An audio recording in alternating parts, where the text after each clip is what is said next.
우리 다 같이 묵도하심으로 1월 둘째 주 주일 예배 하나님께 올려드리겠습니다. 내가 산을 향하여 눈을 들리라. 나의 도움이 어디서 올까? 나의 도움은 천지를 지으신 여호와에게서로다. 여호와께서 너를 실족하지 아니하게 하시며 너를 지키시는 이가 졸지 아니하시리로다. 이스라엘을 지키시는 이는 졸지도 아니하시고 주무시지도 아니하시리로다. 여호와는 너를 지키시는 이시라. 여호와께서 내 오른쪽에서 내 그늘이 되시나니 낮에 해가 너를 상하지 하지 아니하며 밤에 달도 너를 해치지 아니하리로다. 여호와께서 너의 출입을 지금부터 영원까지 지키시리로다. 아멘. 부르신 곳에서로 같이 우리 예배를 활짝 여는 고백으로 하나님께 나아가겠습니다.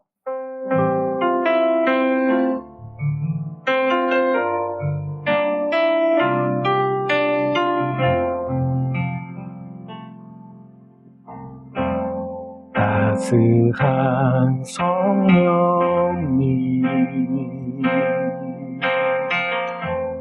마음으로 보내 내 몸을 감싸며 주어지는 평안함 만족함을 느끼네. 부르신 곳에서 나는 예배하네. 어떤 상황에도 나는 예배하네. 부르신 곳에서 나는 예배하네. 어떤 상황에도 나는 예배하네.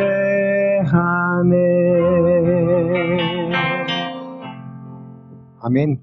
우리 사도신경으로 다같이 신앙 고백 하나님께 올려드리겠습니다.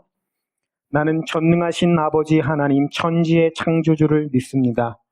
나는 그의 유일하신 아들 우리 주 예수 그리스도를 믿습니다. 그는 성령으로 잉태되어 동정녀 마리아에게서 나시고 본디오 빌라도에게 고난을 받아 십자가에 못 박혀 죽으시고 장사된 지 사흘 만에 죽은 자 가운데서 다시 살아나셨으며 하늘에 오르시어 전능하신 아버지 하나님 우편에 앉아 계시다가 거기로부터 살아있는 자와 죽은 자를 심판하러 오십니다. 나는 성령을 믿으며 거룩한 공교회와 성도의 교제와 죄를 용서받는 것과 몸의 부활과 영생을 믿습니다. 아멘. 우리 다 같이 찬송가 370장 찬송 하나님께 영광 올려드리겠습니다.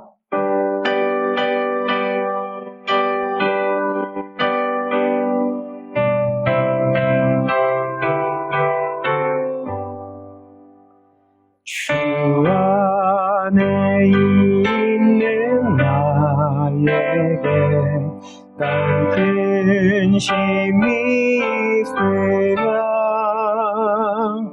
십자가 밑에 나가 내 짐을 풀었네. 주님을 찬송하면서 할렐루야 할렐루야. 내 앞길 멀고 험해도 나 주님만 따라가리. 그 두려움이 변하여 내 기도 되었고 전날의 안승 변하여 내 노래 되었네. 주님을 찬송하면서 할렐루야 할렐루야. 내 앞길 멀고 험해도 나 주님 주님만 따라가리. 내 주는 자비하셔서 늘 함께 계시고 내 궁핍함을 아시고 늘 채워주시네. 주님을 찬송하면서 할렐루야 할렐루야. 내 앞길 멀고 험해도 나 주님만 따라가리. 내 주와 맺은 언약을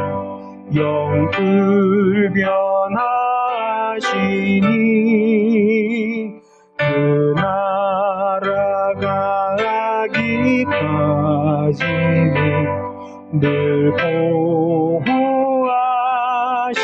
보호하시네. 주님을 찬송하면서 할렐루야 할렐루야. 내 앞길 멀고 험해도 나 주님만 따라가리. 아멘. 이 시간 우리를 위하여서 다 같이 기도 하나님께 올려드리겠습니다. 할렐루야. 사랑과 은혜가 풍성하신 하나님 아버지께 찬송과 영광을 올려드립니다. 2021년이 또 새롭게 시작되고 오늘은 둘째 주일 예배로 하나님께 올려드립니다. 주님, 이 예배 가운데 하나님만을 바라보며 주님만을 간절히 찾고 또 주님께만 오로지 영광을 올려드리는 이 마음들을 주님께서 기뻐 받아 주시옵고 각 가정에서 하나님께 경건한 마음을 가지고 주일 예배에 참석하고 있는 모든 성도님들 한 사람 한 사람을 기억하여 주시며 그 예배를 하나님 기뻐 받아 주시옵소서. 또한 하나님의 크신 선물인 은혜를 마음껏 부어주심으로 우리 모두 주님께서 주신 그 은혜를 가득가득 품고 또한 하나님 앞에 나아가는 귀한 예배가 될 수 있도록 강권적으로 역사하여 주옵소서. 사랑하는 우리 주 하나님이여, 우리가 주님을 온전히 간절히 바라고 오나오니 우리의 마음을 충만히 채워주시옵고 지난 한 주간 동안도 주님 앞에서 부끄러운 모습으로 있었던 우리의 연약함을 긍휼히 여겨주시며 용서의 은혜를 더하여 주시옵소서. 주님을 더 바라보지 못하고 세상적인 생각을 가지고 나아갔던 모습들을 주님 앞에 회개하오니 아버지, 주님 안에서 회복되는 기쁨의 은혜가 넘쳐나는 아름다운 예배가 될 수 있도록 인도하여 주시고 오로지 하나님을 향하여 올바른 모습으로 회복되는 예배가 되게 인도하여 주시옵소서. 날이 아주 추운 가운데에 있습니다. 어려운 가운데서도 마음으로 하나님 추운 것이 아니라 하나님을 향한 뜨거운 마음으로 가득 차게 하여 주시옵고 이 어려운 시기들을 잘 견뎌내고 통과할 수 있는 믿음의 은혜가 넘쳐나는 각 가정 우리 성도님들에게 은혜를 베풀어 주옵소서. 하나님, 우리 순전한 나들 교회를 기억하여 주시옵소서. 아버지, 우리의 교회가 하나님의 세우신 그 뜻을 따라서 하나님의 사명을 감당하기에 부족함이 없는 교회가 되게 하여 주시옵고 그에 필요한 일꾼들을 주님 속히 보내어 주시어서 함께 예배하며 주님을 더욱더 사모하며 나아가는 아름다운 거룩한 공동체가 될 수 있도록 우리 교회를 축복하시고 인도하여 주옵소서.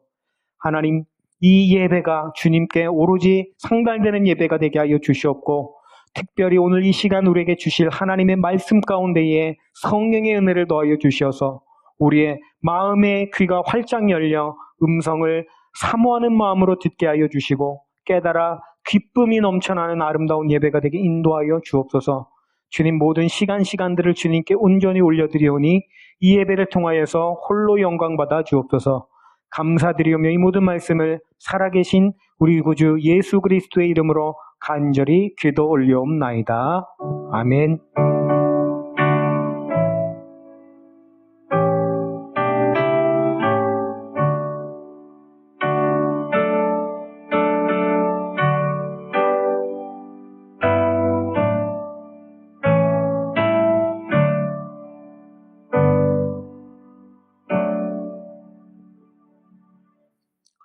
오늘 우리에게 주신 하나님의 말씀은 시편 23편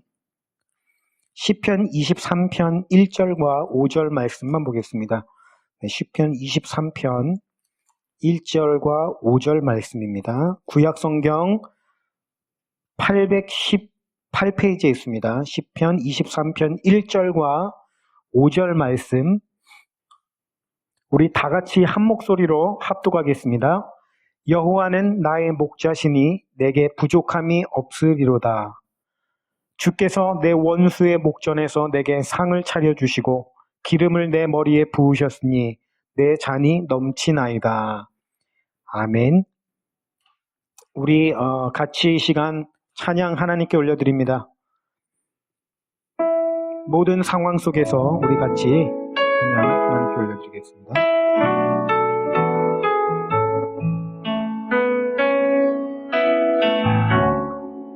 모든 상황 속에서 주를 찬양할지라.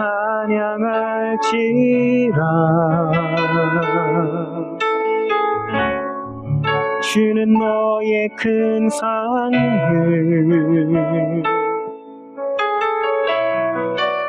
큰 도움이시라.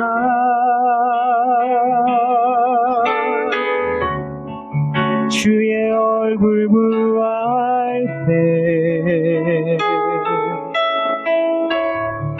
주의 영을 부으사 크신 사랑 안에서 주를 보게 하소서. 내 영혼이 확정되고 내 영혼이 확정되어 싸우니 믿음에는 들어 주를 바라봅니다. 내 영혼이 확정되어 싸우니 믿음에는 들어 주를 바라봅니다. 주의 얼굴 구할 때 주의 얼굴 구할 때 주의 영을 부으사 크신 사랑 안에서 주를 보게 하소서.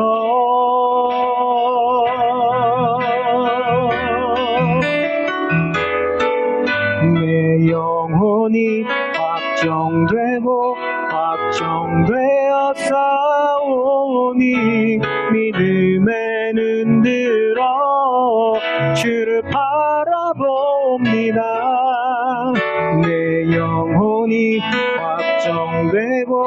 확정되어 싸우니 믿음에는 들어 주를 바라봅니다. 주를 찬양할 때 주의 나라 이미 임했네. 그 영원한 나라 보게 하소서. 내 영혼이 확정되고 내 영혼이 확정되어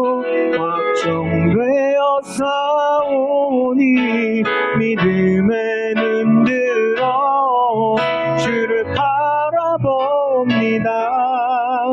내 영혼이 확정되어 싸우니 믿음에는 들어 주를 바라봅니다. 아멘. 주님만을 바라보는 저 여러분 되시기를 주님의 이름으로 축원합니다. 할렐루야. 날씨가 굉장히 추웠죠. 마음도 그냥 추운데 날씨까지 춥다고 그냥 한탄하시는 분들이 굉장히 많더라고요. 우리가 비록 날씨는 추울지라도 마음만큼은 훈훈한 훈풍이 불어오시는 우리 성도님들 되시기를 주님의 이름으로 축원합니다. 오늘 시편 23편은 사실 모든 그리스도인들이 다 좋아하는 시입니다. 즐겨 암송하기도 하고요. 그래서 저도 주일학교 다닐 때 이렇게 막 암송하고 막 그랬던 기억이 나거든요. 수련회 같은 데 가면은 이제 밥 먹을 때 이거 암송해야 이게 밥을 주거든요. 암송 안 하면 밥을 안 주셔가지고 밥을 먹기 위해서 그냥 오기로 이제 외웠던 그런 기억이 납니다. 그래서 오늘 이 시편 23편은요, 사실 그 다윗과 하나님과의 어떤 친밀한 관계, 그리고 하나님을 향한 그 다윗의 그 믿음과 사랑이 아주 잘 표현된 그 시편 중에 아주 명작이라고 또 생각이 됩니다. 그래서 오늘은 23편을 좀 살펴볼 텐데, 이 23편을 다 보려면은 한 2시간 이상 설교를 해야 돼요. 그래서 그런 것도 별로 안 좋아하시잖아요. 너무 긴 거 안 좋아하시니까 오늘은 그 중에서도 1절과 5절 딱 2절 중심으로 좀 살펴보면서 그 안에 담겨있는 하나님의 은혜와 또 다윗의 하나님을 향한 마음들을 잘 음미하면서 보시기를 주님의 이름으로 축원합니다. 오늘 1절을 보니까요. 여호와는 나의 목자시니 내게 부족함이 없으리로다 이렇게 말씀합니다. 여호와 하나님이 나의 목자시다. 사실 다윗이 그 원래 목자 출신 아닙니까? 양떼를 돌보는 어떤 그런 목자 출신이다 보니까 자기 자신이 애정을 가지고 그 양떼를 아주 그냥 잘 돌보는 사람이었던 것 같아요.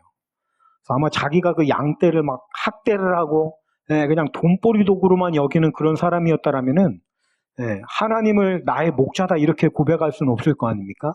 그런 거 보니까 아마도 이 다윗 또한 양떼들을 대할 때에 어떤 아버지의 마음, 그런 어떤 선한 목자의 마음으로 양떼를 돌보았다는 것을 알 수 있는데 누구보다도 그 목자의 마음을 아는 그 다윗이 하나님께서 나의 목자이시고 나는 하나님의 양떼이다 이렇게 고백하는 것은 어떤 의미에서 보면 자기 그 다윗으로 인한 최고의 찬사가 아닐까 또 이런 생각이 됩니다.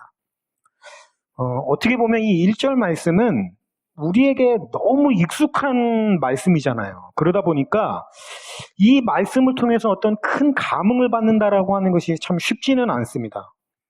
하나님은 우리의 목자시고 우리는 그분의 양떼이다. 뭐 당연하지. 뭐 이런 거 아니겠어요? 그런데 저는 이 1절 말씀에서 정말 큰 은혜를 많이 받거든요. 왜냐하면 그 안에는 하나님을 향한 다윗의 그 순수한 마음이 너무 잘 담겨져 있기 때문인데요. 우리 교회 이름이 순전한 나들 교회잖아요. 그래서 우리의 모토가 뭐냐면은 순수한 마음이거든요. 예수님을 제외하고 하나님을 향한 가장 순수하고도 아름다운 마음을 가진 사람, 가장 그 좋은 모델이 누가 있을까? 저는 두말할 필요 없이 주저하지 않고 다윗을 꼽습니다. 오늘 1절 말씀을 한번 볼게요. 이 1절 말씀은 사실 두 문장으로 나눠서 표현할 수가 있습니다. 제가 두 문장으로 나눠서 읽어볼게요. 여호와는 나의 목자시다. 그러므로 내게는 부족함이 없다. 그죠? 이 두 가지 문장으로 나오잖아요. 하나님 나의 목자시고 그렇기 때문에 나에게는 아무런 부족함이 없다. 아직까지 그 마음이 잘 이렇게 느껴지지 않으시는 분들을 위해서 좀 다르게 한번 읽어보겠습니다. 다르게 읽어볼 테니까 한번 잘 들어보십시오. 만약에 나에게 아무런 부족함도 없게 해주신다면 여호와 하나님을 나의 목자로 인정해드리겠습니다. 어떠세요? 이렇게 그 문장이 살짝 바뀌다 보니까 다윗의 고백이 어떤 의미인지가 좀 와닿으시나요? 사실 우리가 이 자기중심적인 그 사고방식과 태도에 굉장히 익숙한 상태이기 때문에 다윗의 이 고백이 얼마나 아름다운 고백인지 잘 이렇게 알아차리기가 지금 쉽지는 않습니다. 말이라고 하는 것이 참 신기하거든요. 그냥 문장의 순서를 바꿨을 뿐이거든요.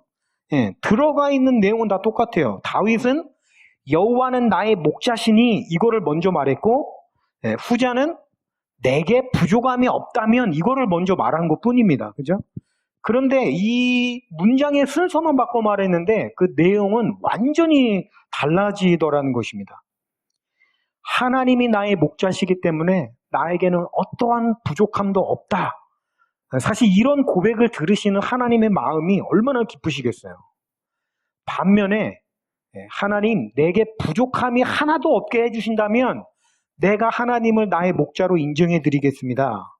하나님 하시는 거 봐서요. 뭐 이렇게 얘기한다 그러면 와, 이 말을 읽으면서도 제가 막 화가 나요. 사실 그 안에 들어가는 내용들은 똑같거든요. 근데 그 의미는 하늘과 땅만큼이나 큰 차이가 나더라는 거예요. 얼핏 보기에는 같아 보여요. 그러나 절대 그렇지가 않다라는 것입니다. 사실 우리 교회 안에 신앙생활을 하는 우리의 모습이 다 이런 모습이 아닌가 좀 그런 생각을 해봅니다. 보면요, 다 비슷해 보이거든요. 있어야 될 거는 다 들어가 있어요. 딱 보니까 여기에 여호와 하나님 있죠, 목자 있죠, 부족함이 없다 있죠. 이게 있어야 될 요소들은 다 가지고 있거든요. 그래서 이렇게 보면은 다 비슷비슷해 보입니다. 그런데 둘에는 너무나도 큰 차이가 나더라는 거예요. 다윗처럼 여호와 하나님이 나의 목자시기 때문에 나에게는 어떠한 부족함도 없습니다. 이렇게 아름다운 고백으로 나가는 분들이 계신가 하면, 그죠? 내게 부족함이 없다면, 하나님 나에게 부족함이 없게 해주시면 하나님 나의 목자로 인정해 드리겠습니다. 이런 태도를 갖고 계신 분들도 교회 안에 굉장히 많이 있다는 것입니다. 저의 그 목회 철학이 아버지의 마음이거든요. 아버지의 마음. 그래서 저는 이제 대부분 많은 경우 아버지의 입장에서 서게 되는 경우가 참 많이 있어요. 그러다 보니까 때때로는 성도님들의 마음을 잘 헤아려 드리지를 못해가지고 그런 실수를 좀 범하는 경우가 있습니다. 어떻게 보면 그게 저의 약점일 수도 있고 또 보완해야 될 또 부분이기도 합니다. 근데 그러다 보니까 하나님께 후자의 태도를 가지고 나가시는 분들을 보면 마음이 너무 많이 아픈 거예요. 하나님의 마음은 얼마나 아프실까? 그런 소리를 듣고 계신다면 하나님이 얼마나 씁쓸하실까? 이런 생각이 드는 거죠. 많은 분들이 결핍이 큰 시험이다라고 말씀을 합니다. 하나님을 열심히 믿는데 경제적으로 어렵다. 또는 건강이 어렵다. 또는 어떤 환경, 관계가 어렵다. 뭐 이런 상황이 닥치게 되면 정말 무서운 시험이 왔다. 우리가 이런 표현을 많이 하지 않습니까? 물론 맞습니다. 그런 상황 속에서 믿음을 지키고 나간다라고 하는 것은 쉬운 일은 아니죠. 그러나 그런 것보다 훨씬 더 무섭고 위험한 시험이 뭔지 아십니까? 하나님으로 인해서 풍성함이 왔을 때, 모든 일들이 잘 풀릴 때, 그때야말로 무서운 시험이라고 하는 것을 잊지 말아야 합니다. 많은 분들이 그럴 때 넘어지거든요. 왜냐하면 그거를 무서운 시험이라고 인식하지를 않아서 그래요. 이건 복이야. 내가 복을 받았어. 하나님이 나를 축복해 주셔서 뭐 이런 생각을 가지고 있다 보니까 방심하고 있다가 금방 넘어지게 되는 것이거든요. 만약에 하나님으로 인해서 여러분의 삶이 어떤 다른 평균적으로 있는 사람들의 복지 수준보다 더 좋은 수준이 된다.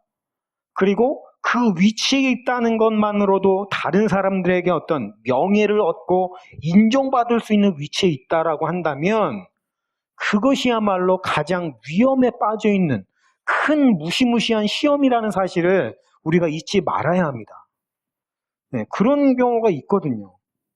우리가 예를 들어서 누구나 다 인정해 줄 만한 어떤 유명한 대형교회 어떤 목사가 되었다라고 가정을 해보죠. 아니면 그런 큰 교회의 어떤 부교역자로서 사역을 내가 나갔다. 그러니까 교회가 워낙에 규모가 있고 하다 보니까 복지 수준이나 이런 게 굉장히 좋다고 한번 생각을 해보십시오. 또래의 뭐 일반 직장을 다니는 뭐 어떤 그런 사람들보다 월급을 더 많이 받는다고 하면 생각해 보세요. 뭐 휴가 같은 거 이런 것도 뭐 더 뭐 복지 수준이 훨씬 좋고, 예. 그러니까 어떻게 보면 그런 상황에서 내가 하나님을 믿는 것 때문에 굉장히 좋은 것들이 많이 있는 거잖아요. 여러분, 바로 그 순간이야말로 정말 큰 위험에 빠져 있다라고 생각할 수 있다라는 거예요.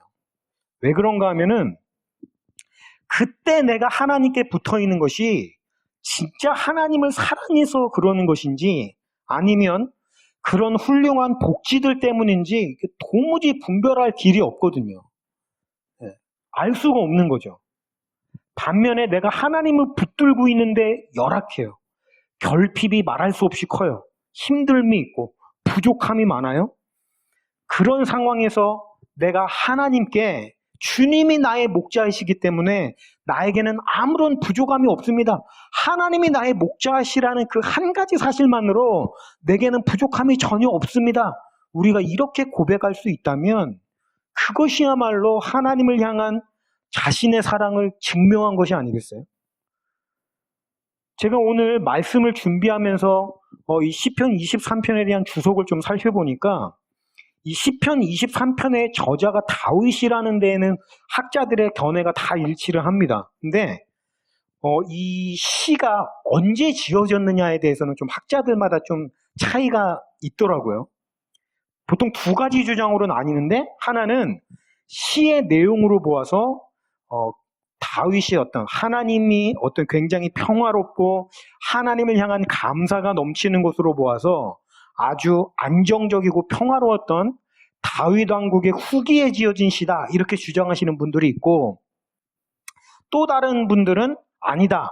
아마 이 압살롬에게 쫓길 때 뭐 오늘 여기 본문 말씀에 보면은 뭐 사망의 음침한 골짜기를 다닌지라도 뭐 이런 표현을 보니까 아마 굉장히 어렵고 힘든 시기에 신앙으로 지은 시다 뭐 이렇게 주장하시는 분들도 있어요. 물론 뭐 확실하게 어디가 맞다라고 우리가 이야기할 수는 없습니다. 왜냐하면은 다윗이 아니니까. 그러나 이 다윗의 믿음과 신앙이라고 하는 것은 그죠? 어떤 상황이나 환경이 좋으니까 믿음을 가지고 나아가고 힘드니까 원망불평하고 그런 어떤 수준의 신앙이 아니라는 거죠. 그렇잖아요. 사실 우리가 어려울 때야말로 정말로는 내가 하나님을 진짜 사랑하는지를 알 수 있는 계기가 될 수 있다는 것입니다. 다윗의 삶을 한번 보십시오. 그의 삶에 부족함이 없었겠습니까? 어떤 인생이 부족함이 없는 인생이 어디 있겠어요? 결핍이 없는 삶이 어디에 있겠습니까? 사람인데. 그렇지 않거든요. 어려움도 굉장히 많고요. 제가 어렸을 때 가끔씩 보면 어머님들이 기도하실 때 자녀들을 위해서 우리 자녀 누구누구를 뭐 다윗처럼 되게 해주세요. 뭐 솔로몬처럼 되게 해주세요. 뭐 모세처럼 되게 해주세요. 이런 기도하시는 모습들을 굉장히 좀 많이 봤는데 저는 어머니들이 좀 그런 기도하실 때마다 몸소리가 쳐져요. 저는 절대 그런 기도를 하지 않거든요. 왜냐하면 그들이 겪었던 삶을 감당할 자신이 없어요. 물론 복을 많이 받았죠. 다윗도 많이 복을 받았고 그러나 그가 그 복을 누리기까지 하나님의 다뤄가심과 또 그가 겪었던 삶의 경험들이 쉬운 게 아니거든요. 우리가 보기에는 그냥 좋은 것만 보고 이렇게 되게 해주세요 하는데 우리가 다윗처럼 되게 해주세요 하려면 다윗이 겪었던 어려움과 힘듦도 같이 보아야 되지 않겠어요? 그러니까 그런 의미에서 보면 참 쉽지 않은 삶이라고 할 수 있는데 사람으로서 겪을 수 있는 가장 고통스러운 어떤 그 장면들을 겪었던 사람의 입에서 나오는 말이 하나님이 나의 목자시기 때문에 그거 하나만으로 나에게는 아무런 부족함이 없다. 야, 이게 진짜 멋있지 않습니까? 이럴 때 감탄사가 터져 나와야 돼요. 여러분 집에서 들으시면서 진짜 이 다윗 진짜 멋있다.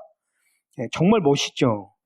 저는요, 이렇게 얼굴이 번듯하고 막 몸에 근육질이 그냥 넘치는 그런 게 멋있는 게 아니라 이런 게 너무 멋있어요. 이런 태도, 이런 아름다운 태도가 가장 멋있는 것 같아요.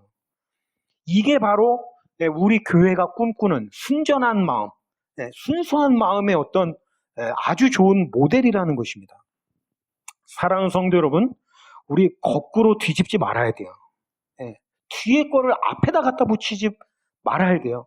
그냥 여호와는 나의 목자시니라고 먼저 선포할 수 있었으면 좋겠어요. 예, 다윗처럼 그거 하나만으로 내게는 부족함이 없습니다. 하나님이 이 고백을 들으셨을 때 얼마나 기쁘셨을까. 아, 정말 하나님이 춤추셨을 것 같아요. 예, 얼마나 기쁘셨겠어요. 그죠? 하나님께서 정말로 기쁘실 때 정말 어디 창세기에 보면요. 이 아벨의 그 제사를 받으셨을 때, 뭐 옛날 성경에는 연락하셨다라고 표현을 하고 있는데, 그 표현이 원어상으로 보면은 히브리어로 쏴라는 말이거든요. 쏴. 근데 이 쏴라는 그 원어 안에 굉장히 좀 재미있는 뜻이 내포되어 있는데, 어떤 뜻이 내포되어 있냐면, 이렇게 둘러보다가 하나님께서 아주 깜짝 놀라셨다, 이런 뜻이 포함되어 있는 단어거든요. 그러니까 하나님이 그 아벨이 제사를 올려드렸을 때 그거를 얘가 제사를 참 잘 드렸네, 기쁘네, 좋네, 그냥 이렇게 받으신 게 아니고 이걸 요리조리 둘러보다가 그걸 보고서 깜짝 놀라셨다는 거야. 깜짝. 아니, 이렇게 어떻게 아름다운 마음으로 예배를 드릴 수가 있어? 제사를 드릴 수가 있어? 해가지고 아주 눈을 비비면서 깜짝 놀라셔가지고 너무 기뻐하시고 흡족해 하셨다라는 뜻이거든요. 그러니까 저는 오늘 이 다윗의 1절의 고백을 들으신 하나님의 마음이 그러셨을 거라고 생각해요. 여러분, 우리 하나님의 마음이 그렇게 무미건조하신 분이 아니거든요.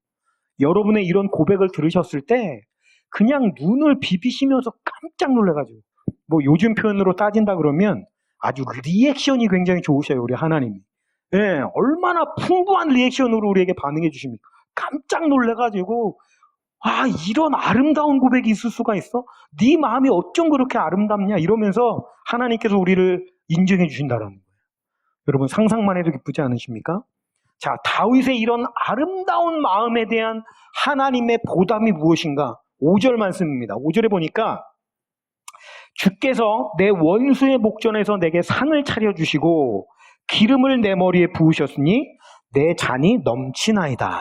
네. 옛날 성경으로 보니까 내게 상을 베푸시고 이렇게 돼 있거든요.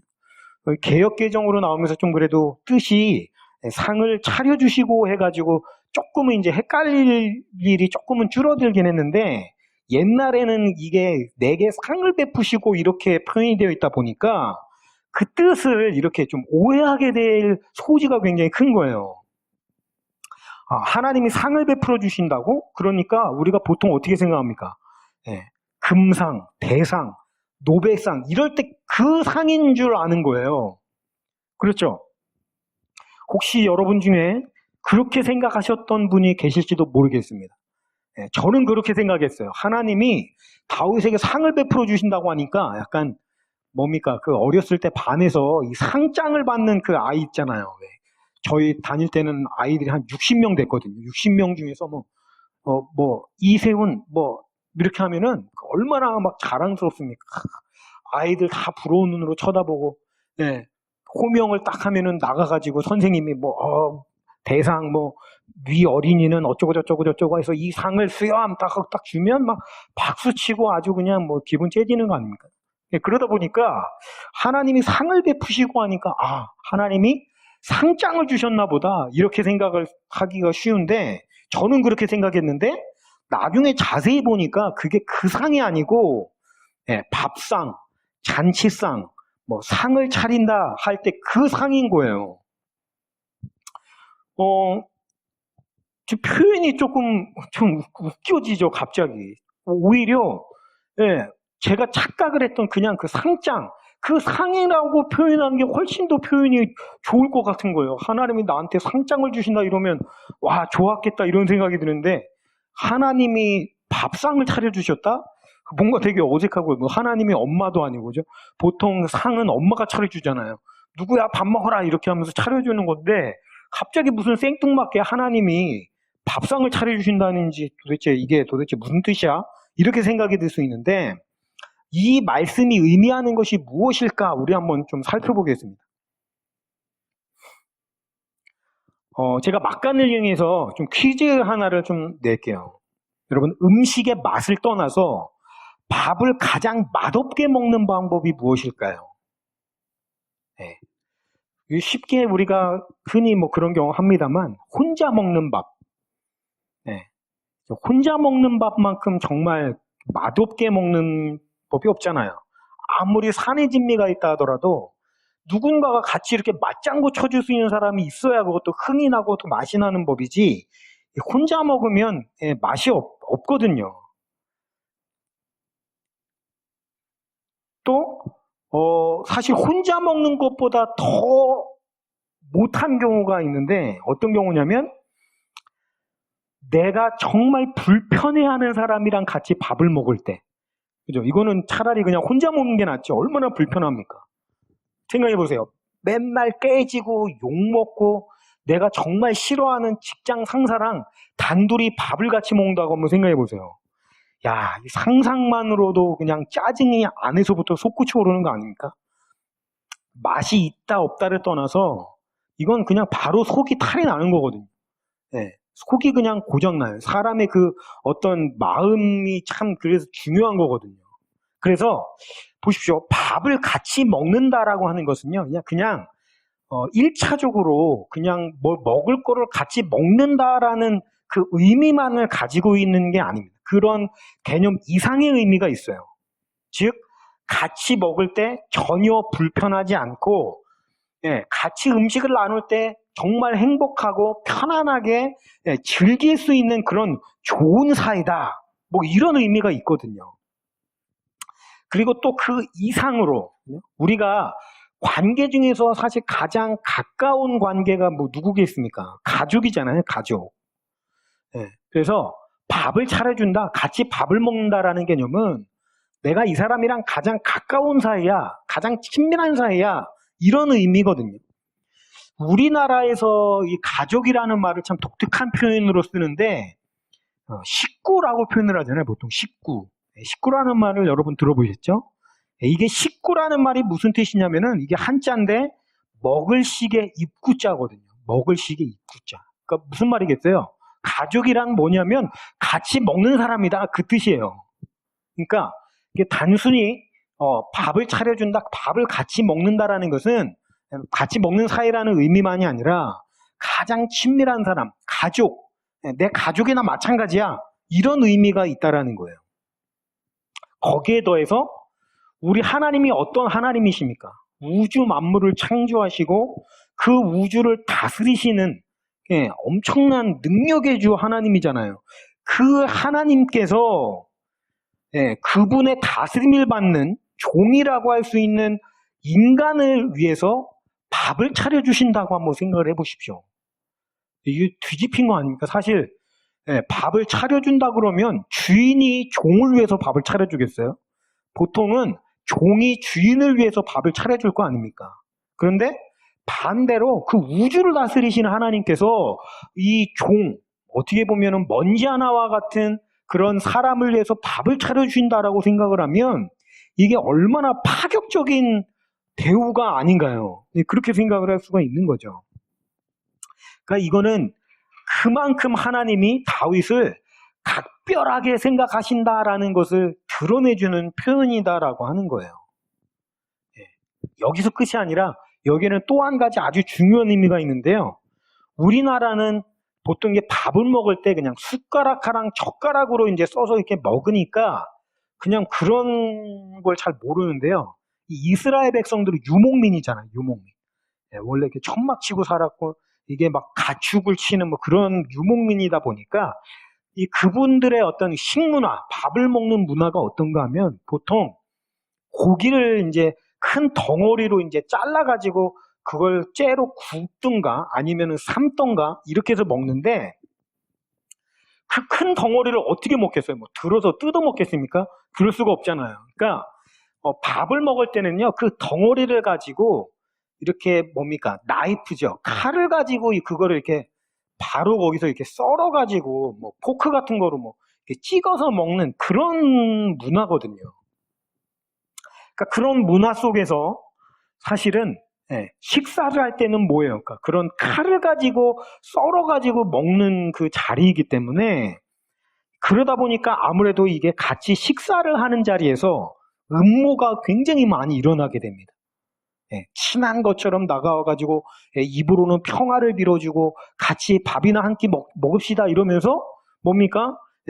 이걸 써는 척 하다가 갑자기 그냥 칼로 찔러가지고 이렇게 죽이는 거예요. 실제로 성경에 보면은 그런 예가 종종 있습니다. 뭐 열왕기 이쪽이나 이쪽에 보면은 그런 예가 한 서너 번 나와요. 실제로 식사 자리에서 그런 일들이 비일비재하게 일어나기도 하고요. 그러니까 이 위험한 도구인 칼을 이게 식사하는 자리에 쓰다 보니까 그런 일이 일어나게 되고 이것으로 인해서 같이 식사를 한다, 같이 밥을 먹자 이런 의미는 그 이스라엘, 그 지역에서는 굉장히 큰 의미가 있어요. 내가 이 사람을 정말 신뢰하지 않으면 같이 밥을 안 먹습니다. 그렇잖아요. 언제 그 칼을 가지고 찔러서 죽일지 모르니까. 그래서 내가 이 사람이랑 같이 밥을 먹는다는 의미는 저 사람에게는 내가 내 목숨을 맡길 수 있는 사람이야. 이 정도로 신뢰할 수 있는 관계가 되어질 때 비로소 같이 밥을 먹는 겁니다.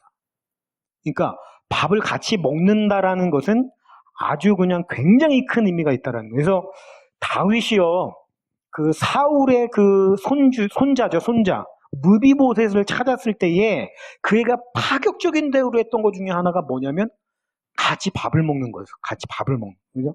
우리가 생각할 때는 같이 밥 먹는 게 뭐 대수라고 이렇게 생각할 수 있는데 그 이스라엘 문화에서는 그 대수롭지 않은 게 아닙니다. 엄청나게 큰 영광이고 어떻게 보면 정말 신뢰한다라는 최고의 표현이 같이 밥을 먹는다는 의미예요. 그러니까 그런 의미에서 보니까 하나님이 다윗에게 밥을 차려준다라는 의미, 그것도 원수 앞에서 그 의미는 결코 가벼운 의미가 아닙니다. 이 사람은 내 가족이나 다름없어, 내 식구나 다름없어 아주 친한 사이야. 여기에 더불어서 내가 정말로 믿을 수 있는 사람이야. 이 사람은 나랑 같이 밥을 먹을 수 있는 사이야. 아주 그냥 대단히 최고의 극찬이죠. 우리가 아까 1절에서 살펴봤듯이 다윗의 그런 어떤 아름다운 마음, 순수한 하나님을 향한 마음에 기쁘신 하나님께서 주신 답은 바로 그죠, 상을 차려주시는 거예요. 이거는 다윗에게는 아주 최고의 그죠 표현이라고 할 수 있는 거죠. 다윗이 얼마나 기쁘겠습니까? 제가 이와 비슷한 느낌을 느낄 수 있는 성경 속 실제 이야기가 하나 있어가지고 찾아보니까 한 군데 있습니다. 민수기 12장에 보면 이 모세가요, 이방인 아내를 맞이한 것을 꼬투리로 잡아가지고 미리암과 아론이 그를 비방하는 장면이 나오거든요. 사실 좀 씁쓸하죠. 뭐 어떻게 보면 선지자니까, 모세가 선지자니까 이방인인 여인을 아내로 맞이했다라고 하는 것은 조금 비방을 받을 수 있는 여지가 없다고 할 수 없습니다. 있습니다. 근데 사실 그런 비방을 한다 그러면 가족이 아니라 다른 사람들이 비방을 해야 맞는 거 아닙니까? 그리고 누군가가 그저 모세를 향해서 그렇게 비방을 하면 나서가지고 그걸 만류하면서 그게 아니야, 이건 이렇게 생각해야 돼 하면서 설득을 해줘야 될 사람들이 가족 아닙니까? 그렇게 막아줘야 될 사람들이 오히려 가족인 모세를 막 비방을 하는 거예요. 2절에 보니까 아주 작정을 하고 모세를 비방합니다. 형과 누나가 이렇게 공격을 해요. 그들이 이르되 여호와께서 모세와만 말씀하셨느냐 우리와도 말씀하지 아니하셨느냐 하매, 이렇게 합니다. 아니, 이방인 여인을 아내로 맞이한 걸 비방하려면 그걸 가지고 얘기를 해야지. 전혀 그것과 상관이 없는 엉뚱한 걸 가지고죠. 하나님이 너랑만 얘기하냐? 하나님 너만의 하나님이냐? 우리랑은 얘기하지 않으시냐? 우리의 하나님이 아니시냐? 뭐 이런 식으로 아주 모세를 향해서 삿대질하면서 지금 공격을 하고 있는 거죠. 아마도 이 미리암과 아론 안에는 뭔가 일종의 그 시기심과 질투심이 있었던 것 같습니다. 폭발이 된 거죠, 그게. 그래서 그 꼬투리가 생김으로 인해서 사실 우리가요, 지금도 이런 조롱과 비방의 말을 종종 듣습니다. 사실 하나님께 열심을 다하고 그분의 뜻에 따르기 위해서 우리가 타협하지 않을 때 우리 이런 말 자주 듣죠. 야, 혼자 신앙생활 다 하냐? 너만 하나님 믿냐? 유난 좀 떨지 마. 뭐 하나님이 너랑만 함께 계시냐? 응? 뭐 이런 말 우리가 종종 들을 수 있잖아요. 누가 그런 말 하나요? 이방인들, 교회 밖에 사람들이 그런 말 하나요? 교회 밖에 사람들 그런 말 안 합니다. 그런 말 하는 사람들 누구냐면 여기 보세요. 가족들이 그랬잖아요. 모세는. 그리스도인들이 그런 얘기 한다고요. 왜 너만 유난을 떠냐? 꼴 보기가 싫다 이거예요. 아주 그냥 혼자 믿음이 진짜 좋은 척하고 있어 이러면서 비방하고 막 이런다고요. 사실 이방 사람들이 비방을 하면 뭐 그게 뭐 마음이 아픕니까? 남인데 가족인 그리스도인들이 그런 비방을 할 때 얼마나 이렇게 마음이 아파요. 하지만 딱히 거기다가 뭐라고 또 반박할 말이 없잖아요. 어떤 면에서 또 틀린 말도 아니에요. 하나님이 나만의 하나님은 또 아닙니까? 그죠? 아니 그렇잖아요. 미리암과 아론이 그랬을 때 모세가 그 말을 듣고 딱히 뭐 반박할 말을 찾을 수가 없잖아요. 어떻게 보면 틀린 말도 아니니까. 하나님을 나 혼자 독점하고 있는 것도 아니고요. 아마 모세도 그랬겠죠. 그러니까 어떻게 해요? 멀뚱멀뚱 그냥 듣고만 있는 거예요. 가만히. 그런데 2절 하반절에 보니까 저는 정말 막 이 장면을 보면 막 미치겠어요. 여호와께서 이 말을 들으셨더라. 여호와께서 이 말을 들으셨더라. 그리고 나서 4절부터 6절까지 하나님이 말씀을 주시는데 4절에 보니까 이렇게 돼 있어요. 여호와께서 갑자기 모세와 아론과 미리암에게 이르시되 너희 세 사람은 회막으로 나오라 하시니. 저는 이 장면을 나름대로 막 상상을 하면서 보거든요. 하나님이 그냥 손가락 까딱까딱 하시면서 야 니네 나 좀 따라와 이러면서 이 좁은 골목 뒤로 데리고 와가지고 이렇게 앉으시고 이렇게 딱 지금부터 내가 하는 얘기 들어 뭐 이런 상상을 하는 거예요. 그들을 모아놓고 하시는 말씀이 사실 제가 성경 속에서 가장 가슴 뜨겁게 보는 말씀이 바로 그중 하나가 이 말씀이거든요. 6절부터 보면 돼 있는데 나 여호와가 환상으로 나를 그에게 알리기도 하고 꿈으로 그와 말하기도 하거니와 내 종 모세와는 그렇게 아니하니 그는 내 온 집에 충성함이라. 그와는 내가 대면하여 명백히 말하고 은밀한 말로 하지 아니하며 그는 또 여호와의 형상을 보거늘 너희가 어찌하여 내 종 모세 비방하기를 두려워하지 아니하느냐. 와, 완전 미리암과 아론의 입을 그냥 다물어 버리게 만들어 버리는 거죠. 그냥 여기서 게임 끝나는 거잖아요. 저는 이 말을 들은 모세가 너무 부러운 거예요. 하나님이 모세 편을 들어주시니 진짜 너무 부럽죠. 이렇게 편 들어주는 사람. 저는 그때 물론 함께 있어 보지는 않았지만 하나님이 이렇게 말씀하셨을 때 이 아론과 미리암의 얼굴이 그냥 홍당무처럼 얼마나 그냥 부끄러워서 시뻘개졌을 거 아닙니까? 통쾌하죠. 모세는 또 얼마나 감격이 있겠어요. 난 진짜 마땅히 반박할 말도 없어가지고 그냥 가만히 있었는데 하나님이 나서가지고 그냥 어디 까불고 앉아있어. 너네랑 어디 모세를 비교를 해. 모세는 너네랑은 차원이 틀린 사람이야. 내가 선지자나 다른 사람들에게 말할 때는 모호하게 그저 꿈이나 환상으로 말하지만 내 종 모세랑 내가 얘기할 때만큼은 그런 식으로 안 해. 직접 대면해서 말하고 그는 나와 독대할 수 있는 유일한 사람이야. 이렇게 자신의 편을 들어주니까 와, 이 모세의 기분이 얼마나 좋겠습니까? 저는 이 장면만 보면 아주 그냥 가슴에 그냥 불이 붙어요. 그냥. 저도 그냥 이렇게 모세처럼 되고 싶은 마음이 막 불타오르는 거예요. 어떻게 보면 이 모세의 이 모습, 아마 이 다윗이 표현한 이 표현 있잖아요. 하나님이 원수의 앞에서 나에게 밥상을 차려주셨다. 그때 그 기분이 바로 모세의 기분이랑 똑같았을 것 같아요. 그죠?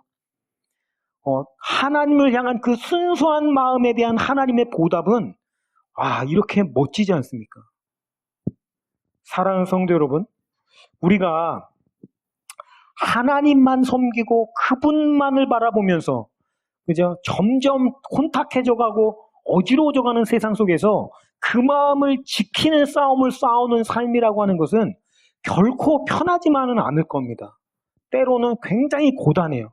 때로는 지치고 힘이 듭니다. 그래서 포기하고 싶은 마음이 들 때도 있고요. 그럼에도 불구하고 우리가 그 마음을 포기하지 않고 끝까지 하나님께 충성하며 다윗처럼 모세처럼 나아간다라고 한다면 우리 하나님이 그걸 보시고서 이렇게 안 해주시겠어요? 다른 사람들이 유난 떨지 마. 너만 하나님 믿냐? 이러면서 손가락질할 때 하나님이 나타나셔가지고 무슨 소리를 하고 있는 거야? 너네랑 어떻게 얘랑 비교를 해? 너네랑 얘랑은 차원이 틀려. 나는 얘를 특별 대우해줘. 이렇게 말씀하신다라고 한다면 우리의 그 고생과 고단함 한순간에 그냥 사르르 녹아지지 않겠어요?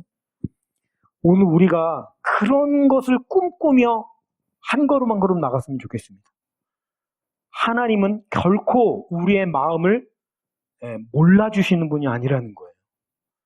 우리가 행하는 것, 여러분이 하나님을 위해서 흘리는 눈물, 그분은 반드시 알아주신다는 사실을 기억하시고 오늘 다윗처럼 순수한 마음, 모세처럼 순수한 마음 가지고 하나님 앞에 나갈 수 있는 그런 저와 여러분이 되시기를 주님의 이름으로 축원하면서 말씀을 마치겠습니다.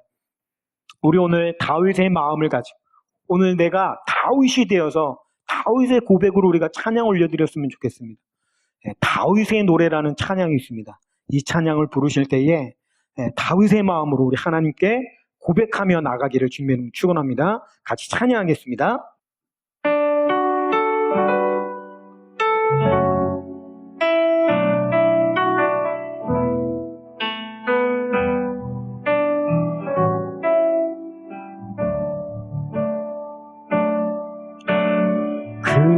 그는 나의 주 아버지 내 영혼을 풀밭에 누이시고 새와 나무의 노래로 내 맘을 위로하여 주시네.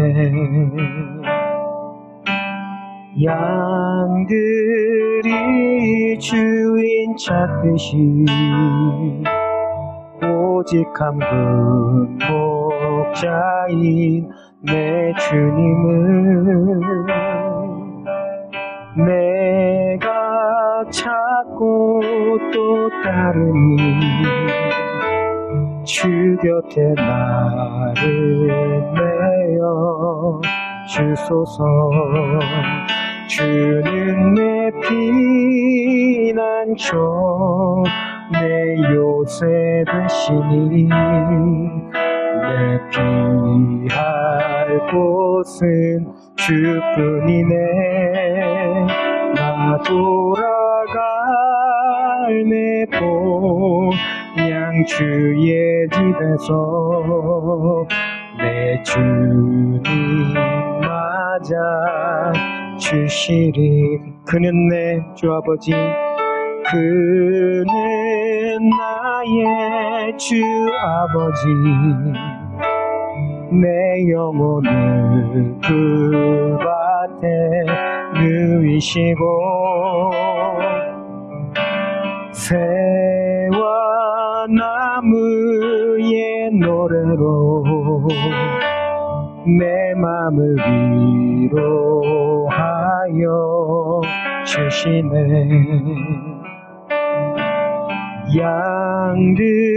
양들이 주인 찾듯이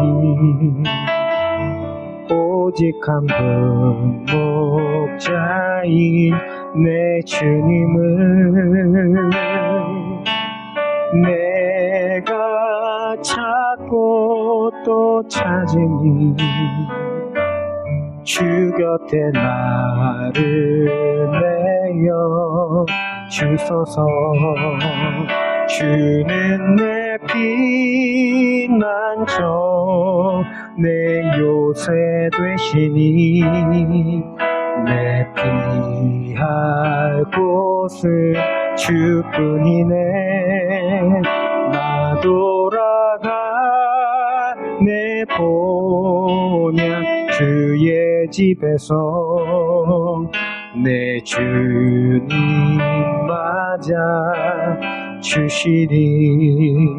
주는 내 피난처 내 요새 되시니 내 피할 곳은 주뿐이네. 나 돌아갈 내 본향 주의 집에서 내 주님 맞아 주시리. 아멘. 주님께서 우리를 맞아 주실 줄로 믿습니다.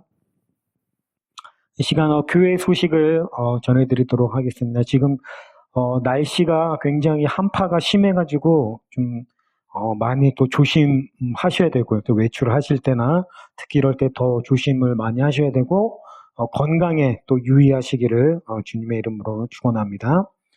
코로나가 좀 추워서 그런지 조금 이제 잠잠해지는 기미가 있는데 더 고삐를 쥐어서 이 기회에 잘 또 내려가서 또 대면 예배가 또 속히 이루어질 수 있도록 위해서 기도해 주시고 생활 속에서 각자 방역에 힘을 써주시기를 주님의 이름으로 축원합니다. 특별히 또 교회를 위해서 많이 또 중보해 주시고요. 또 우리 각 가정 서로 위해서 중보하시기를 주님의 이름으로 축원합니다. 네, 교회 소식을 마치고 잠시 각지에서 올려드리는 온라인 헌금 위에 하나님께 잠시 기도드리겠습니다. 사랑해 주님 감사를 드립니다. 각 처소에서 주일 예배로 하나님께 올려드리는 하나님의 백성들, 또 주님의 은혜에 감사한 마음으로 각종 예물을 올려드리는 손길들이 있습니다. 그 손길들을 주님 기억하여 주시옵고 하나님 그 마음들 또 그 아버지 손길들을 축복하여 주시어서 물질의 복이 넘쳐나는 귀한 가정 되게 하시고 건강의 축복이 하나님의 형통케 하심의 은혜가 아버지의 놀라우신 축복이 임하는 귀한 가정 되게 복을 내려 주옵소서. 이 예물이 쓰여진 곳에는 주님의 나라가 주님의 복음이 전파되는 데 사용되는 예물 되게 하시고 또 이 교회가 세워져 가는 데에 부족함이 없도록 오병이의 기적이 나타나는 역사가 있게 하여 주옵소서. 감사드리며 이 모든 말씀을 살아계신 우리 주 예수님의 이름으로 간절히 기도 올리옵나이다. 아멘. 우리 주기도송과 또 축도함으로 예배를 마치겠습니다.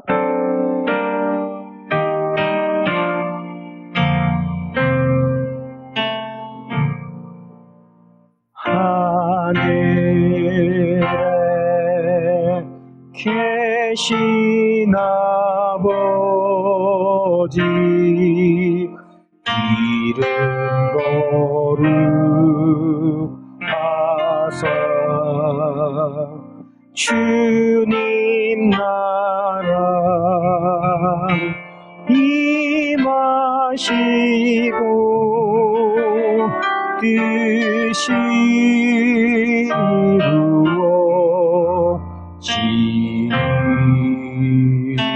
이루어지리라. 일용할 양식 주시고 우리들의 큰 죄 다 용서하옵시고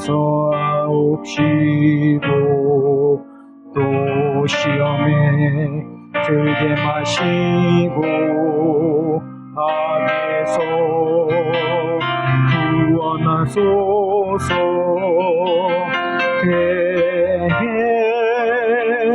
주의 나라 주의 권세 주의 영광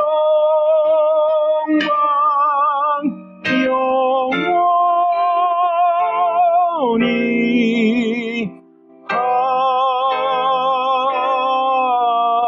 아멘.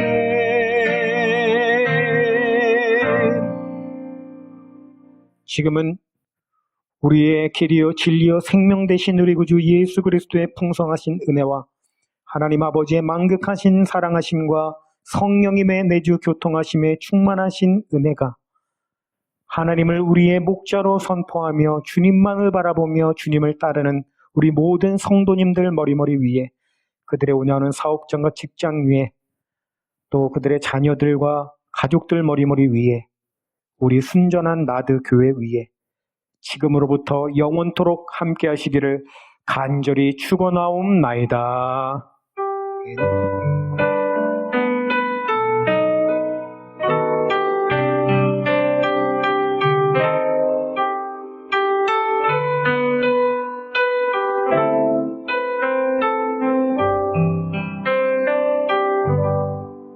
할렐루야. 우리 주님께 감사와 영광의 박수 올려드리겠습니다. 1월 둘째 주 주일 예배를 마치겠습니다.